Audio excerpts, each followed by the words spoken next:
Qonaqlar olub, gəliblər və gediblər. Ancaq heç vaxt professor gəlməyib. Birinci dəfə bizə professor qonağımız var. Onu alqışlayalım inşallah. Hacı Xalid müəllim. Və sözü professorumuza verirəm. Çox sağ olun Nicat xanım, çox sağ olun Ziyafət xanım. Vallahi körpələrin qarşısında söz demək çox çətindir. Adətən biz böyük auditoriyalarda, ziyalıların qarşısında, akademiklərin qarşısında mən çox tədbirlərdə, bəlkə bir rəqəmlə desəm 2000-dən çox belə çıxışım. Amma mənəklərin qarşısında çıxışım əlbəttə əlavə məsuliyyət tələb edir. İlk növbədə sizə sonsuz təşəkkür edirəm ki, bu çox ağır bir dönəmdə həm iqtisadi inflyasiyanı nəzərə alsaq və bugün təhsildə olan problemləri nəzərə alsaq, valideyn münasibətlərində olan gərginliyi nəzərə alsaq, ailələrdə olan diskomfort, bütün şəraitləri nəzərə alsaq, bəzən ailələr öz uşaqlarının tərbiyələri ilə çox məsuliyyətli və ciddi məşğul ola bilmədiyi halda siz elə bir yükün, elə bir məsuliyyətin altına girmişsiniz ki, tam səmimiyyətimlə deyirəm, Allah Calla Calaluhu sizi cənnətlə müjdədir və hər iki dünyanız artıq cənnətlikdir. Cənnət sizin ayaqlarınızın altındadır. Çünki maksimal olaraq mən yol boyu gələndə də sonra sizin bir şagirdiniz təxminən 17 yaşında ilk başlayan oldu, xanım oldu. Və mən hətta ondan soruşdum ki, sən hüquq mühafizə orqanında işləmək istəyirsənmi? Dedi, yox, həkim olmaq istəyirəm.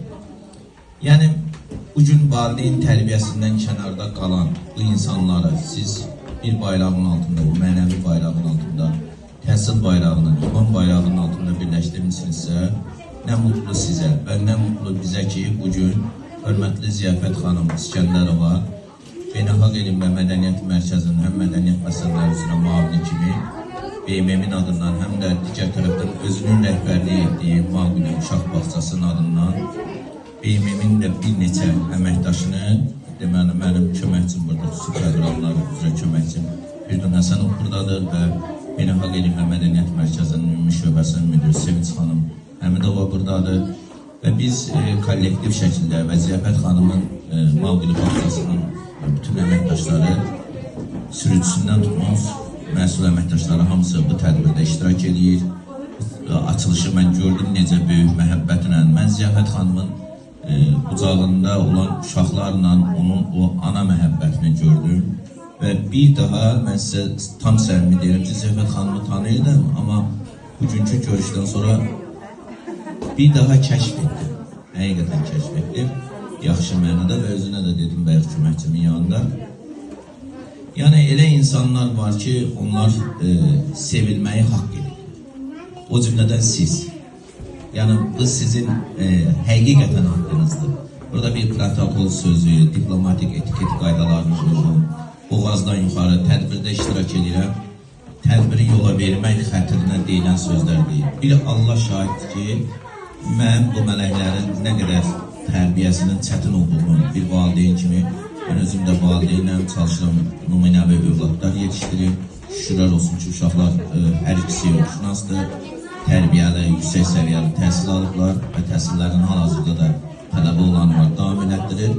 Amma bütövlükdə, yəni cəmiyyətə yararlı övlad yetişdirib vermək bu çox böyük nümunəvi əxlaq tələb edir. Övlad bəlada ola bilər, bala da ola bilər. Amma biz onu yaxşı yetişdirməyəndə o bəla olur, kəlarmıda olur, keçir Azərbaycan xalqının boğazına. Və şiddət verir, məşəqqət verir, ailə qurur, ailəni tez dağıdır, həyat yoldaşını incidir və s. və ilə axır. Yəni bunu sadalasaq həmdəsi silsilə təşkil edir, bu tribunal durum getdikcə də ağırlaşır. Və çox təəssüf ki, bugün mən buradan üzümü tutub Azərbaycan Respublikasının Elm və Təhsil Naziri Emin Əmrullayevə bir ziyalı kimi, bir alim kimi müraciət edirəm ki, maksimal olaraq Azərbaycan xalqının təhsilini gücləndirmək, təlim tərbiyəsinə daha çox məsuliyyətli yer ayırmaq lazımdır. Bir xalqı məhv etmək istəyirsənsə, onun təhsilini və sağlamlığını əlindən al. O xalq artıq zombidir, manqurtdur. İstədiyin formaya sala bilərsən, istədiyin formada idarə edə bilərsən. O xalq yox, artıq kütlə halını alır. Kütlə. Yəni, getdikcə nə olur? Kütlələşir. Düşüncəsini, təfəkkürünü, idrakini və irəli baxmağını, zehniyyatını, analitik təhlilini itirir. Mən inanıram ki, sizin rəhbərinizlə bu gənclərin içərisinə gələcəyin nazirləri çıxacaq, gələcəyin nümunəvi icra başçıları çıxacaq, gələcəyin din xadimləri çıxacaq, hüquq alimləri, iqtisadiyyat sahəsində, sosiologiya sahəsində olan böyük alimlər, professorlar, akademiklər çıxacaq, mən buna əminəm və sizə də bitib tükənməyən can sağlığı arz edirəm. Uca Allahın daim nəzarətində olasınız. Mən özümü şəxsən bir mənəvi sizə borclu hesab edirəm. Bu sizin əməyinizin ödənilməyən hissəsidir. Zəfət xanım, sizə təşəkkür edirəm, sizin kollektivə təşəkkür edirəm. Bax, bu cür nümunəvi hallar bizim üçün də bir gözəllikdir. Bizim şəxsən mən özüm də sizlərdən baxıb öyrəndim. Bir daha təşəkkür edirəm. Qurban bayramınız mübarək olsun. Gələcək günlərimiz daha uğurlu, daha ürək açan, daha nümunəvi olsun. Buyurun. Əziz professorumuz, sizin dediyiniz sözlər, çıxışınız həqiqətən bizi düşünməyə vadar edir. Eyni zamanda həm də daha böyük güclə daha çox işləməyə. Təşəkkür edirəm, çox sağ olun. Çox sağ olun ki, bizim ümid uşaq sınıracağımızdasınız. Yəni, vaxt ayırmışsınız, burada düşün gəlmişsiniz. Çox təşəkkür edirəm sizə. Eyni zamanda burada iştirak edən hər kəsə təşəkkür edirəm. Çox sağ olun.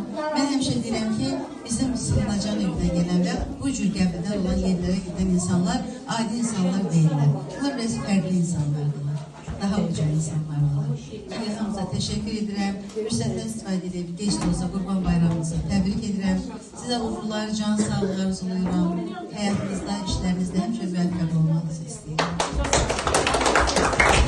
Sözünüzü sevgili Peyğəmbərimiz Muhammed sallallahu aleyhi və sallam bir fikirlə tamamlamaq istəyirəm. Həqiqətən uşaqlarla məşğul olmaq, işləmək Allah Calla Calaluhu Peyğəmbər